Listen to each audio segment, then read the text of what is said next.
Good morning.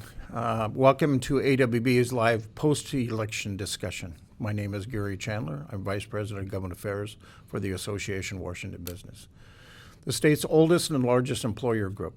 With me today is Steve Gano, who is a member of AWB's Government Affairs Council and a longtime business lobbyist here in Olympia, and a very good friend of mine. We're here to talk about what yesterday's elections mean for employers here in Washington. Lots of people are talking about the national election. Aren't a lot of people this morning really surprised when they woke up. And so we're not really going to touch on that. We will just a little bit to hit some high points of it. What we're going to spend the next 30 or so minutes is talking about what this election means to our state.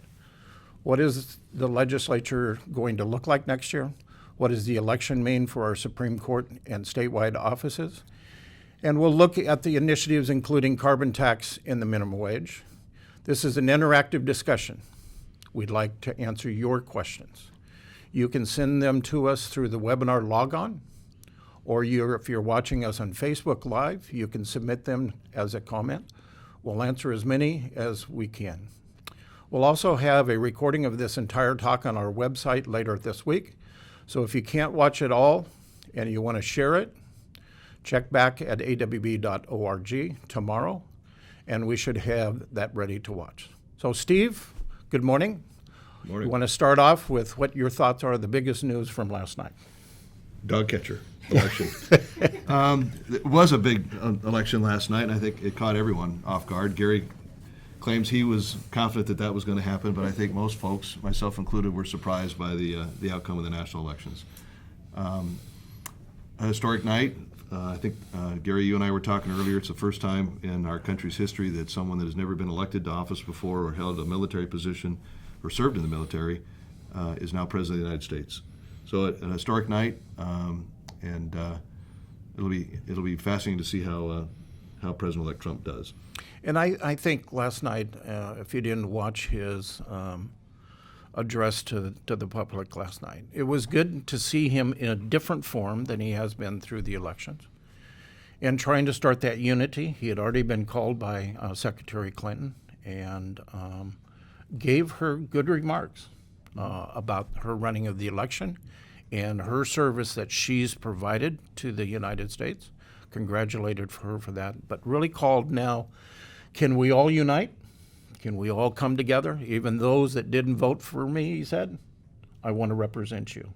So can we pull together? So I think it's going to be a challenge for the next 4 years, but I think it's incumbent on everybody to, can we get behind this president? What the makeup of the Congress is going? I mean, it appears at this point that the Senate has only lost one seat, so the Senate will still stay in control with Republicans, and I think the House only lost 7 seats. Not as many. Everybody was thinking they were going to lose 20 or 30, and they didn't. So Congress is pretty well staying the same. It will be now a Republican president, but that Republican president is not really liked by a lot, even in his own Republican caucus in the legislature.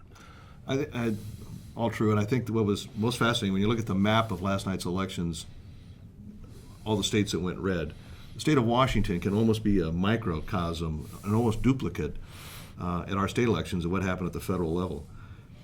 The red counties, the red legislative districts, were all, for the most part, rural districts, both in eastern Washington and out on the peninsula. And those voted for a lot of the statewide office holders that were Republican.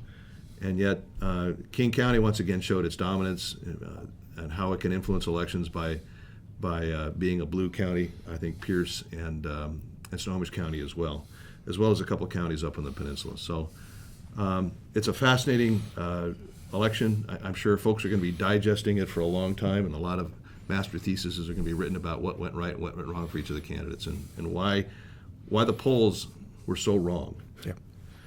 Yeah. So let's go through some of the highlights. Let's start off with ST3. What you're thinking on ST3? What impact will ST3 passing have? Well, for those of you that aren't here, that are listening, that are not from the immediate Snohomish, King, Pierce County area, ST3, Sound Transit 3, was probably the most expensive tax package ever presented by local governments to fund transportation. It did pass last night. It has huge implications, not only at the local level by increasing property tax, car tabs, and sales tax, but the interesting implication at the state level is as the legislature wrestles with what to do for funding for McCleary, whether or not there's going to be any sort of tax increases considered or not, the passage of ST3 probably takes a couple of those options off the table, which has some implications for the business community as to what else the legislature might look at should they decide to do additional revenue to help fund McCleary. And if I'm not mistaken, it was what, a $58 billion package? I believe $54 billion is the number. And I think even listening to some of it last night on the TV going back and forth, I think not only is that a large package for the state of Washington, but nationwide. I think it's the largest tax package on the ballot. Yeah, so that's very interesting for our state to do that and for the percentage to pass like that. But I agree with you. I think it will have some rippling effect down to Olympia as they try to wrestle with how do we fund McCleary. We're looking at property taxes. Does this now hurt us if we look at doing anything with property taxes? Sales tax, everybody in Olympia, when they've looked at raising sales tax before, you can't hit that double digit in King County. I think this pushes sales tax now in King County to a double digit. Nobody thought the people in King County would support something like that. So I think it's going to be interesting to see as the legislature now grapples with down here in Olympia, how do we fund McCleary? How does this play into that passing? Well, and I think it's important to emphasize, though, Gary, in this one, that the Senate, as we'll talk about in a minute, the Senate Republicans still maintain control. The Senate Republicans still maintain control of the Senate. Yeah. And they have historically been reluctant to consider any new tax revenues to fund the state operations, including McCleary. They feel they can do it out of pretty much existing revenues. So I'm not sure if this factors into their calculations, but I'm sure it does over in the House side. Right. So let's go to the next one that was interesting here in City of Olympia. City of Olympia was a major push here in the city to try to pass an income tax. People are trying to get an income tax passed where it could be challenged and taken all the way up to Supreme Court, hoping that the Supreme Court would overrule what the Supreme Court said in the 30s. That didn't happen last night. Fascinating that it's being, you almost have to feel a little sorry for the city of Olympia that's being used as a test case, sort of against their will. This was funded by groups out of Seattle that are doing just exactly as you said, Gary. They're trying to test the waters to see if they can get us an issue before the state Supreme Court that would overturn that ruling. Fascinatingly, the city itself, the city officials were opposed because they found themselves with the expense of having defended should it have to go to the state Supreme Court. So a sigh of relief for those that are opposed to a state income tax. Doesn't look like there'll be a court challenge, at least in the immediate future, on it. So before we get over into the elected side, let's go to the initiatives right quick.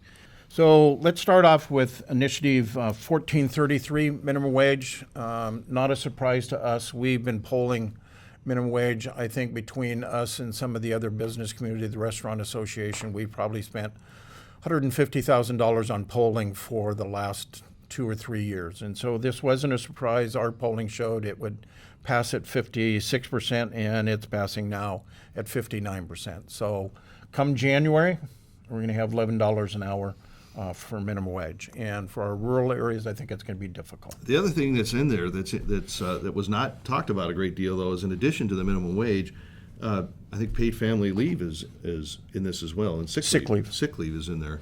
So it'll be now a requirement that that you'll have to provide sick leave to your employees.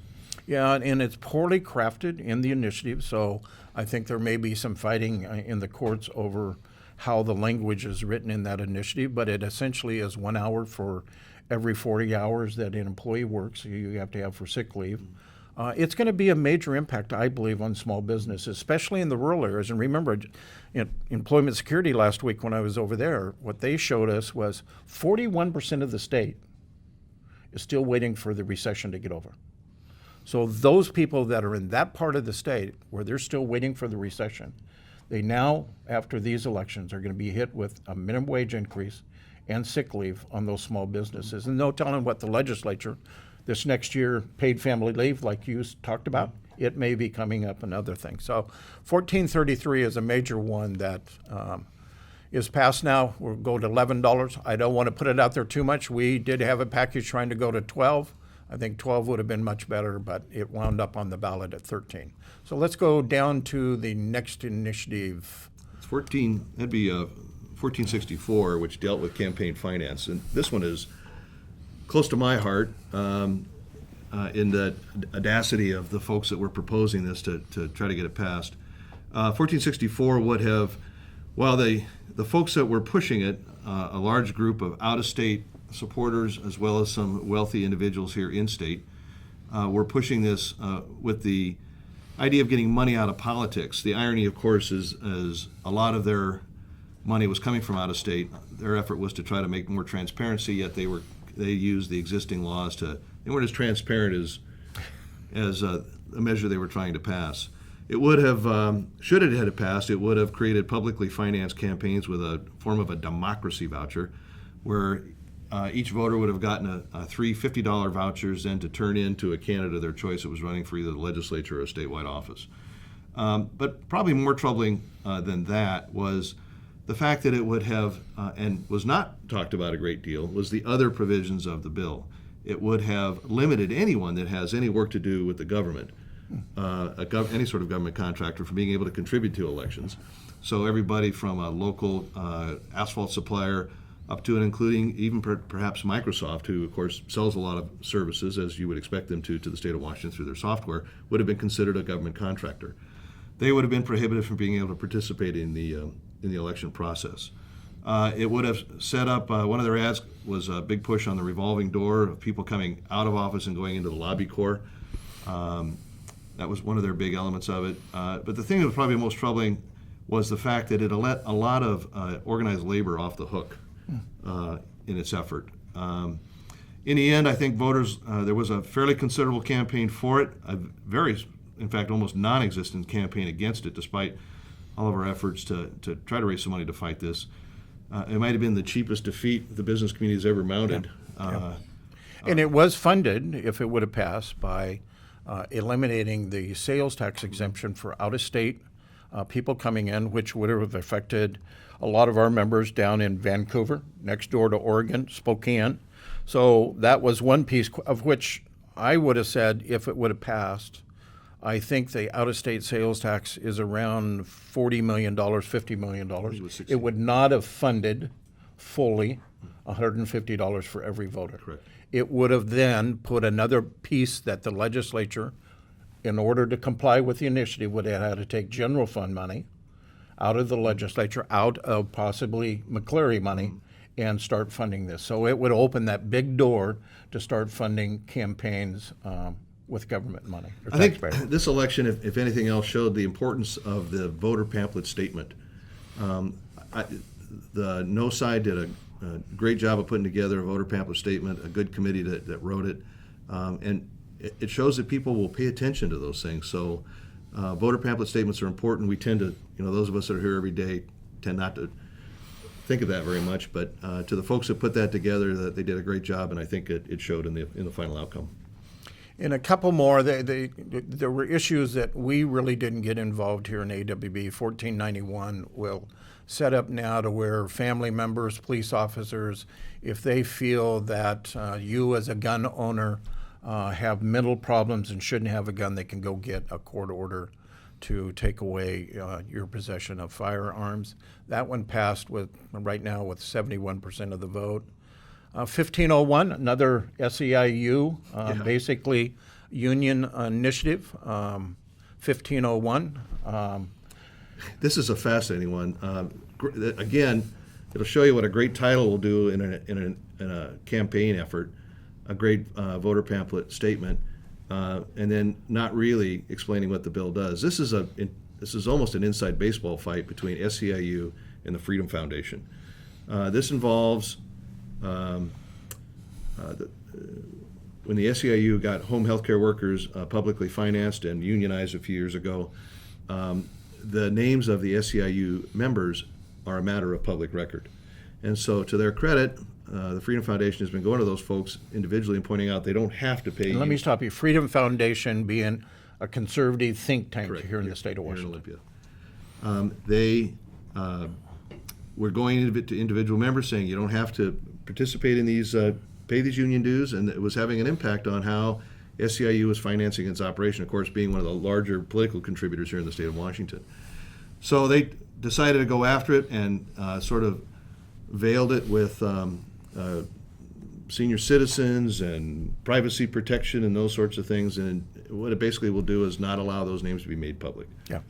Another one that labor union stepped into, pushed their own initiative out there, and like you said, had a good title that would concern most senior citizens out there that I'm losing my identity if this doesn't pass.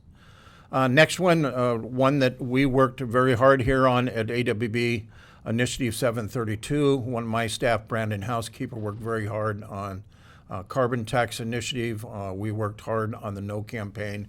We was able to raise close to $900,000, $1 million in the last month to go out with some ads talking about the concern that we had. And I think one of the major underlying concerns that I think come across the public was here again is we're looking for dollars to fund education.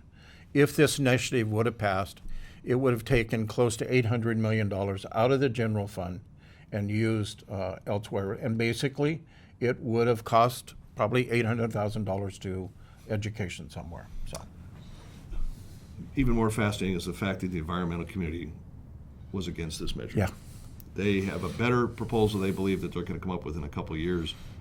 And with what happened at the federal level last night in the national elections, all the effort is going to be concentrated on the state level for, I believe, for greenhouse gas emissions. And so expect either next year or the year after a major push. I've heard that some out-of-state interests are willing to put as much as $20 million in here to pass a greenhouse gas emission limitation. And next one is Initiative 735. It would have asked the legislature to ask Congress to do a constitutional change. And I'm trying to remember what this This is was. campaign finance reform. Okay. This is the federal ruling on allowing unlimited campaign contributions that corporations are have the same rights as individuals. Whether or not this, I mean, it's passing here, but it's up to Congress to pass a constitutional amendment. So. And I think you have to have so many states pass similar like this before Congress will look at it. So we probably ought to get on to the statewide elections, Yep, Gary. yep. So let's go to statewide elections that we have, and let's start with the state executive ones. Let's start off with results of the governor. Any surprises with Governor Inslee getting re-election that you had, Steve? I think this has pretty well been talked about. All the polls were leading and showing. I think one of the biggest thing here, I think the governor was able to raise more money than Bill Bryant was a big piece of it. Bill Bryant was one that thought he had that momentum behind him and just didn't have the dollars to really mount a strong campaign. Yeah, I think a lot of folks in the state have Republican gubernatorial candidate contribution fatigue. Bill, quality individual. I just think the business community, we endorsed him. I think AWB endorsed him. Thought he made a better presentation as to what he would do for us. But in the end, it did come down to dollars. And congratulations to Governor Inslee. He'll be back again for another 4 years, and we'll look forward to working with him. Right, and as you said, we did endorse Bill Bryant, but a lot of that is the governor has pushed several proposals, water quality standards, the greatest water quality standards of any state in the union. A carbon initiative that is out there. So he's really hit on a lot of issues that are dear to the business community and makes it difficult for us to continue to be competitive in our state. Next one, Lieutenant Governor. This one was an interesting one. Marty McClendon. I think most everybody, if you went to a ball field, know who McClendon was. Not sure that they attached Marty to it, but interesting race. So Senator Beebe, state senator from the Kirkland area, Bellevue, Kirkland area, Bothell. One handily. What's going to be interesting is he's the first legally blind lieutenant governor, and it'll be interesting to see how he presides over the Senate. Probably what's even more fascinating is some of the positions he took as a candidate, some of the things he would do as lieutenant governor. For example, veto legislation that he didn't agree with, which forced Lieutenant Governor Owen, the current Lieutenant Governor, to point out to him he can't do that. Right. He's also publicly said he's going to be an advocate for progressive and liberal causes.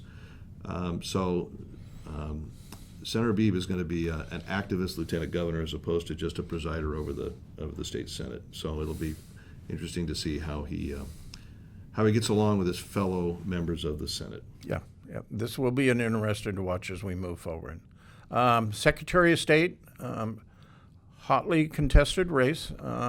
Kim Wyman, sitting Secretary of State, I thought did a great job in her campaign this year. And it appears at this point that she is in the strong lead and is going to be coming back. This race has always been, this office has always traditionally been nonpartisan, even though the Republicans have held it for over 50 years. What I found interesting about this is some of the positions that Tina took. Again, maybe people ought to read the job description a little bit more carefully, claiming that, criticizing Kim for Secretary Wyman for not canceling a presidential election. I don't think she can do that. Yeah. So, so it benefited President-elect Trump. Last time I checked, you're just not allowed to waive elections at sort of your own whim. So, I think a lot of people were trying through these elections and different ones of these offices. What is that warm and fuzzy button I can push out there? Mm-hmm. I may not be able to do it when I win the office, but if it gets me some votes, then read the job description. Yeah. Next one would be treasurer. This one here, top two, both Republicans. Dwayne Davidson, former treasurer, I believe, of Benton County.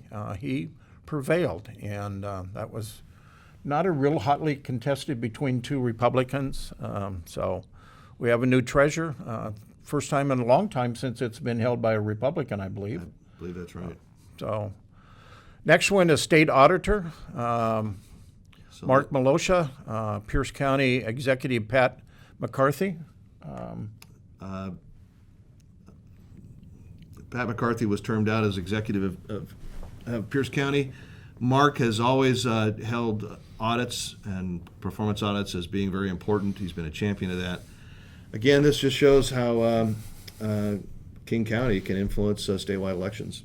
Well, last night as we were watching the elections, you were sitting there and you were almost like you're in a different state until all of a sudden King County hit the board. Yep. And as soon as King County's numbers hit the board, boom, everything went completely the opposite way. Next one, at least we get Senator Malosha back in the Senate, so that's good.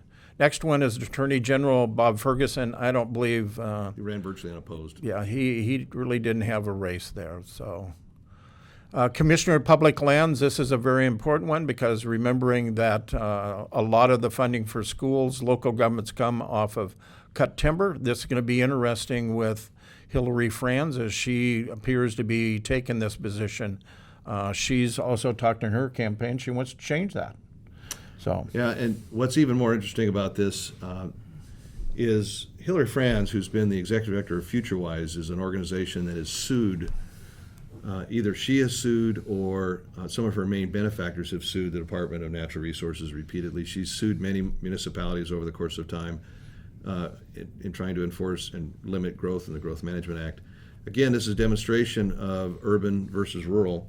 The Department of Natural Resources does have a mandate to maximize revenue off the trust lands. And I think there are 9 various trusts, including public schools, universities, the college campuses, prisons. And she wants to basically, I believe, start evolving it into a park system as opposed to being one that actively manages timber. Next one, Superintendent of Public Instruction. This was a fairly close race. It may still not be over. Chris Reichdahl, who appears at this point, is winning. He's a sitting state legislator from here in Olympia. running against an Erin Jones. Basically, Erin was a no-namer out there until she decided to run for this office. We actually endorsed Erin in this race. And here again, I think Erin was winning until King County popped in. Again, Chris, supported by organized labor, form of the teachers union, heavy influence in this race. So I think the big thing for Erin, the reason that the teachers went against her is I think she was, if I recall correctly, was been supportive of charter schools, which of course is a big problem for the WEA. And the last one, no surprises here, Insurance Commissioner, Commissioner Kreidler safely goes on to basically didn't have too tough a race for that one. So what'll be interesting here, Gary, is for health, particularly for healthcare at the moment. Back to the national elections for just a moment. The President-elect Trump and Congress has said, whether they do or not, but they have claimed that they're going to both repeal and replace Obamacare, the Affordable Care Act. Does that mean that some of that slack will be picked up here at the state level? So Insurance Commissioner Kreidler will have a big say on how health plans are structured here in the state of Washington. And we all know that Commissioner Kreidler, if he had his way, he would push as hard as he can to a single pay system. He's a big believer in the single pay system. So let's move on to legislative. Let's go to we'll bounce around. We'll go from district to district. So why don't we start? I think one of the most hotly contested one was the 5th Congressional District. This is one that the Senate Republicans thought they had a chance of picking up. This is Senator Mollett, sitting senator in this district. Representative Chad Magendaws, a sitting House member, took him on in this race, and at this point it appears that Senator Mollett is keeping and retaining his seat. That district's changing. I think it's becoming more and more urbanized, and when you see that, you're going to see more and more moderate Democrats like Senator Mollett probably running and winning. Although Representative Magendaws, when he ran for this, is not what I would call a right-wing conservative by any stretch of the imagination. A moderate Republican, and we'll see in another race, moderate Republicans are becoming harder and harder to be elected, even in these swing districts. Right. So I thought they both done a real good campaign. Senator Mollett's a small business owner up there, was elected 4 years ago for the first time at the last minute as a candidate when Cheryl Flug decided not to run for re-election in that seat. So caught everyone off guard 4 years ago. Senator Mollett has worked real hard as a business owner to build a good relationship with the business community. Representative Magendaws was a champion on education reform, so he thought that would carry the day for him in a district like that. And clearly, it looks like Senator Mollett's going to be winning. Yeah, and Senator Mollett was a big champion for the transportation package, very important for the business community. So let's stick on the Senate, because as of right now, the way I read the Senate, and you correct me if I'm wrong, but I think presently it looks like the Senate is going to change by one seat. Well, it'll be reduced by one seat. Yeah, reduced by one seat. Majority Coalition Caucus, Senator Sheldon will probably still stay with Majority Coalition Caucus, so the Majority Coalition Caucus still retains that position. Yep. So the Senate will be controlled by the 24 Republicans and the one Democrat, Sheldon, giving him a 25 to 24 edge. It's going to be everyone's a kingmaker now in the Senate again. So the 5th was a very important one. The next one that people were really watching in the Senate was in the 10th Congressional District, Senator Barbara Bailey. But, after last night's elections, I think she surprised most everybody, and she's actually coming in with almost 55% of the vote. Yeah, I think everyone was surprised with Senator Bailey. She's a pretty good campaigner. She has a pretty good grasp of what's going on up there. To their credit, the Senate Democrats thought they might have a shot up there, but Senator Bailey proved once again that she has a pretty good grasp of what's going on in that district, and she's represented them well. The next hotly contested one that everybody was watching was down in Vancouver, the 17th District.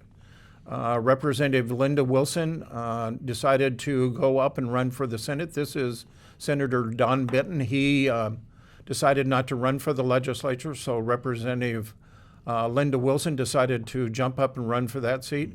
And running against her was Tim Probst, who was a former legislator down there.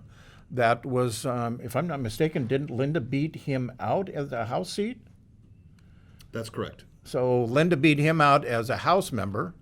And then when Linda decided to run for the Senate, Tim Probst came back. Am I right on that? No, that's not correct, because Tim Probst vacated his seat to run against Don Benton. And Okay, lost. that's right. Okay.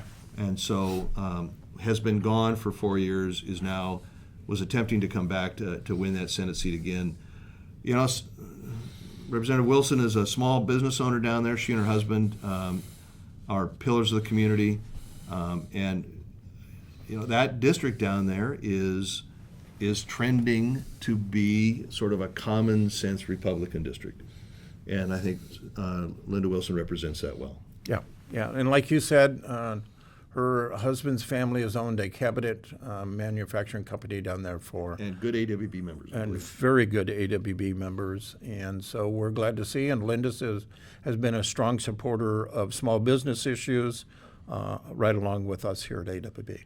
So let's jump to the next hotly one was the 28th. This is another one that I think the Senate Democrats had their eye on. That, quite frankly, a lot of money in these races. And we haven't talked about the money, and I don't know how deep we want to get into it.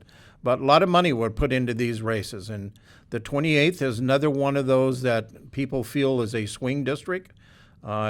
Senator O'Ban had a tough races last time. Still another tough race this time. He's sitting at about 52.58%. So it looks like he's going to still retain that seat. But this is another one that was one that everybody was watching, and a lot of money poured into this race. You know, what's interesting about these, you're right, Gary, what's interesting about all these races, and the 28th district is one of those, and it's a good lesson on how campaigns work. When it became evident that not a lot of money was going to come in to help Bill Bryant, a lot of the national money that was intended to support Governor Inslee shifted to these other races. And so a lot of money that was intended at the national level, the big PAC that was set up to help Governor Inslee, moved over to some of these races like O'Ban's. There was $300,000 dumped in at the Why don't you pull up there and let's see what the PDC was on this race. But a lot of money came in during at the last minute. A lot of mailers. I live in that district. We were getting mailers almost every day from both sides on that campaign. So there was close to, whoops. Go ahead. We can hold off on that. We don't need to. Okay, all right. So let's go on. Instead of the 28th, let's jump down to the one that everybody knew. This is the one that was going to be a hotly contested one that if the Senate was going to lose one, unfortunately, it was probably going to be in this seat. And so that is in the 41st seat. Senator Litzow put up a great fight up there, but I think of the times of the district change, and it appears that Lisa Willman is going to win that with about 55% of the vote. You know, and this is really unfortunate because Senator Litzow is one of those rare breed of Republicans that's a moderate Republican who's being, who represents the district well, fit the district well as far as his approach to environmental issues, to education, a fiscal conservative, a social moderate, I think would be a way that you might describe him. And I think this is a district, you look at the national profile of people that supported both Secretary Clinton and President-elect Trump. President-elect Trump seemed to appeal more to folks that are sort of the working class individuals, folks that traditionally have, and over the long years, have been Democrat supporters. A well-educated district, Mercer Island, there was hope there that they would split the ticket because of Steve's work on education. Apparently that didn't turn out to be the case. There was $2.7 million spent in this district between the campaigns and the outside influences. Again, the teachers union was a heavy player in here. Senator Litzow had the audacity, and I say that tongue in cheek, to suggest that when we go through education funding, there ought to be some accountability that goes along with that. And the teachers union is, of course, loath to want to do that. So they went out and recruited Lisa Wellman. Looks like she's going to be in there. So, she's a former teacher and a high-tech executive. So, she is the changing face of that district. She's probably going to represent that district for quite some time. I think, and this is my opinion, in the state of Washington, if there was any down ticket that hurt anybody, I think in King County area, Trump had that effect in the King County area that I think it hurt the Republicans in that area. I think outside of that, maybe not, but certainly in King County, if Trump had a negative effect in the state anywhere, I think it was probably in King County.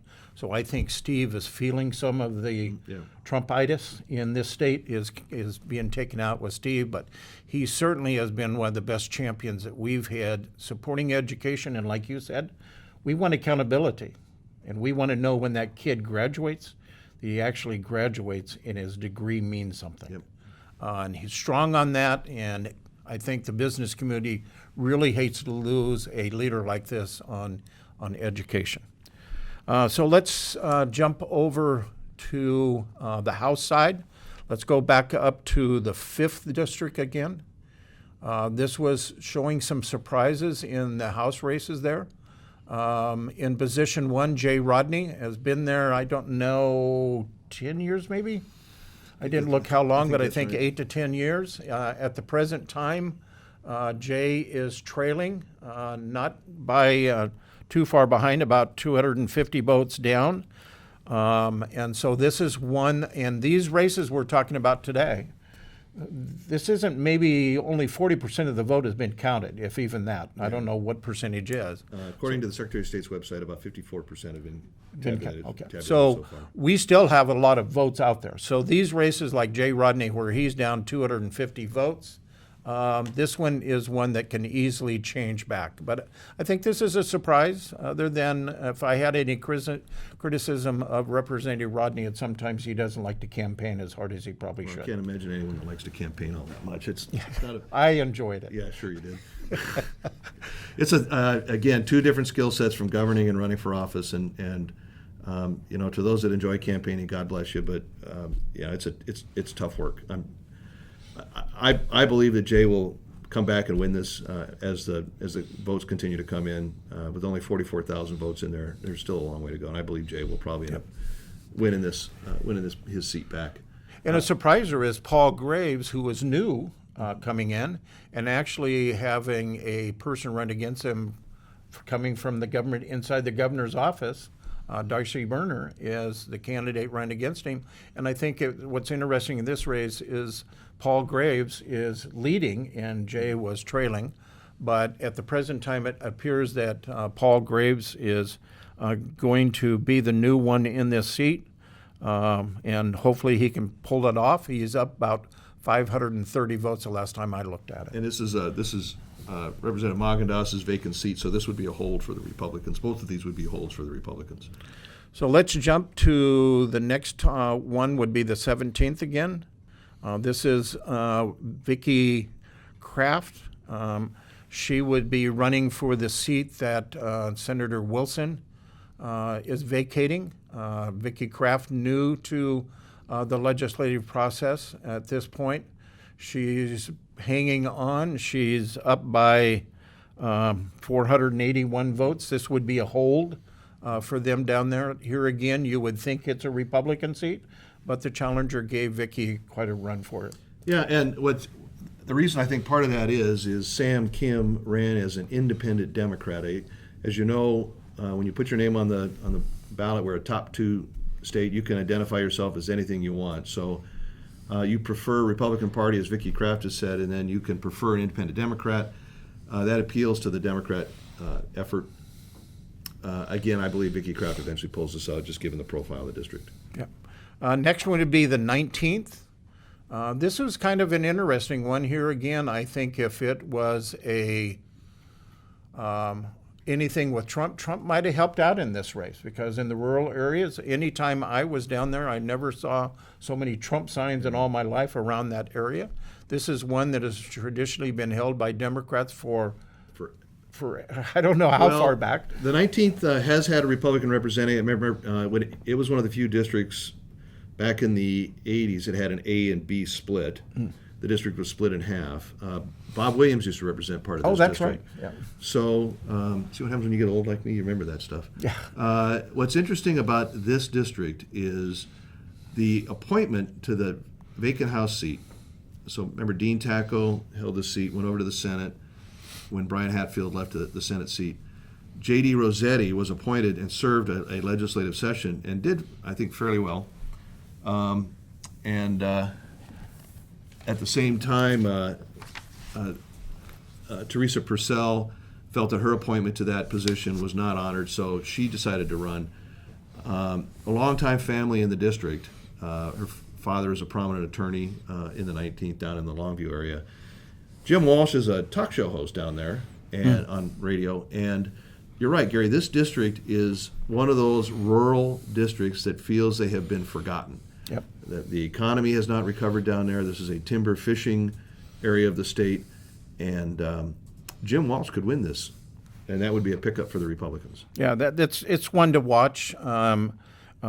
Teresa is only up by 320 votes. As you said, when I mentioned about the 41% of the state that is still waiting for recovery, this is one of those areas that's still waiting for that recovery. So let's jump the next one, which is surprise to some, surprise not necessarily a surprise to others. This is a very, very difficult district. That would be the 30th district. Both the House seat were going into the elections held by the 30th Republicans. 30th being in the Federal Way area. Yes. And so the first one is Linda Koch. At this point, she's a sitting legislator. It appears that she's going to have a tough time pulling this one back out. I'm just not sure, Linda. She's down by 3,000 plus votes. This is going to be a difficult one for Linda. There's only 29,000 votes cast in this so far, so just under 30,000. It's not impossible, but not probable that Linda's going to come back from this. What's interesting about both these Democrat candidates is the claim by the incumbents that neither one actually had lived in the district, that they were brought in from out of the district to run for these offices. It's happened a couple times in this legislative session and in one of the congressional races as well. So people don't seem to, being from the local area in an urban environment like Federal Way or a suburban area doesn't seem to be a limiting factor anymore. On the second one, though, what's the Terry Hickle seat. So if you remember, Gary, that was a special election, one of the most expensive House race ever dealt with. Terry won in the special election, is now running for re-election to that position. She won pretty handily in the special election. This is a bit of a surprise that she's down that far. But I'm told that if you notice, this one's quite a bit closer. And the Republicans feel that they believe that they'll be able to rescue Terry and that she'll be able to hold on to that seat as the votes come in. Yeah, Terry's down about 1,200 votes in this one. Now, if J. Rodney did not make it back, if Linda Koch doesn't make it back, or Terry Hickle, this would be 3 pickups for the House Democrats. Now let's go to one where the House Republicans will actually pick up one. So if my math is right, we had 3 pickups by the Democrats. We'd actually now only have 2 because in the 31st district, Phil Fortunato is back. Yep. This is the Chris Hurst seat. Chris decided not to run. Phil Fortunato, former legislator, served when I was in the legislature for a term or 2, and he's back. And quite frankly, at quite a high number, 57%. For him to come back in this district. So this will be a pickup for the House Republicans. Again, this district is Phil's a business owner, has been involved in the community. This race here, and if you look at the Drew Stokesbury numbers above it, this district is Chris represented this district again as an independent Democrat for years. This is also the Senate member here, Senator Roach, who's not up this year. But I think this is an indication that this district is solidly Republican district now. Phil ran a good campaign. He was contested in the primary. Probably has some residual name ID that helped him. Lane Walters was not a slacker. He has the mantle of being a fireman, which a lot of people consider a plus when you're running for office. Great public service. But in the end, I think this is a Republican district, and Phil ran a quality campaign through both the primary and then continued to run a hard campaign through the general. So it's a pickup. That's a pickup. Those are about the seats that are really in play right now. Remembering that these numbers are going to change within the next week, probably by Friday, maybe Monday, you're going to pretty well be able to sort out. If they haven't gained enough to win by probably Monday. There's going to be some races that I think will be in the recount category.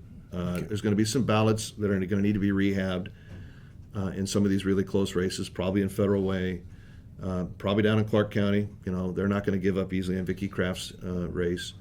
And clearly down in the 19th, some of those House races are going to be challenged, the Walsh race. And then over in the 5th, the J. Rodney and Paul Graves seat. So a lot of these are going to be real close. I can see two different scenarios in the House.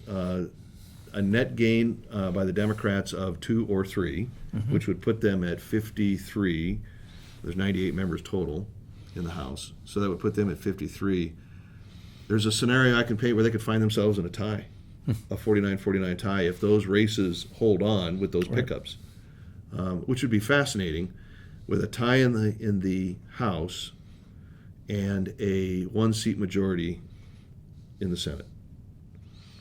I served in a tie, and I always said I wouldn't wish that on my worst enemy, but for the business community, it's the best thing to get the House into a tie, especially with the budget. In my view, 2017 is going to be a tough session.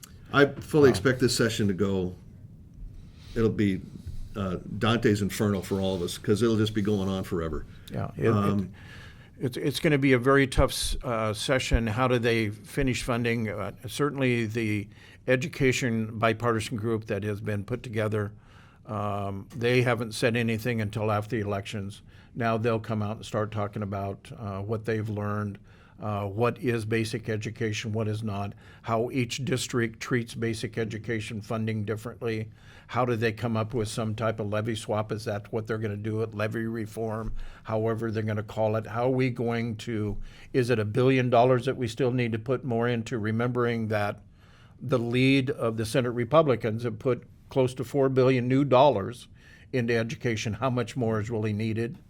And can they stretch it out over 2 or 3 bienniums to make up that versus raising taxes right away? It will be interesting. The governor will have his budget, will be the first one out in December. Most likely he will follow as he's done in the past and have probably $1 billion worth of new revenue somewhere in his proposal going forward. He has to propose a base budget that has no revenue increase, which is the document he's going to have to produce. He'll also probably produce one that does show revenue options. What those are is anyone's guess. But it's going if you remember, he also came to terms with the state employees on pay raises. They put several $100 million on top of the existing budget. So the folks that are going to be in Olympia this year have got a lot on their plate. 105-day session, the long session right after the election. I think most folks, particularly if it's going to be as close as it is, of course, I've been wrong before, but we could be there well through the summer. Yeah. Steve. I've told Kathy not to expect any trips out of town for several months. There is a hard line that they do have to do something for the school funding. They either have to agree to kick their current funding for education forward, because the school districts have to start signing contracts. And I think that's on July 1st, isn't it? June 30th, somewhere in there. There is when the school districts will be sitting there and saying, wait a minute, do we pink slip everybody? because we don't know what the budget is going to be coming from the state. So there has been scenarios in the past where the legislature has said, okay, you're going to operate at the current dollars you presently have as we still try to figure out the budget. So, And the other items that we haven't talked about, Gary, that come into play here too are the Supreme Court races and how they impact what's going to happen in the legislative process. There was, for the first time in a number of years, a concerted effort by some individuals to take on existing Supreme Court justices. All of the incumbents won re-election despite those efforts.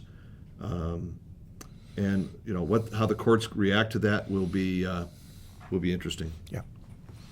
So I think they're waving at us and telling us we need to wrap up. Were there any questions or anything that we needed to answer, or? Okay. Okay. We did such a great job, nobody even questioned what we said, Steve. And I really appreciate you getting up early in the morning and driving here and doing this with me. Of course, Gary. I think it's the first time we've ever done a webinar like this. So I appreciate you taking the time and coming appreciate you down asking. and doing it with us. So with that, stay tuned. Get on the website and watch the changes as we go forward. And we'll be talking about this for the next week or two, or maybe 3 weeks, as those hand counts probably will be looking at to see if there were any fallen off chads or anything. But we're not done yet. We still have a long ways to go. But thank you for those of you that tuned in with us this morning. Send us your comments. Tell us how we did, if you liked it. Should we do a follow-up? Maybe we should come back on Monday or Tuesday and do a follow-up and look at where the votes are at that time and maybe do a follow-up. So let's talk about it and see. So thank you very much for joining us this morning. Okay, thank you, Gary.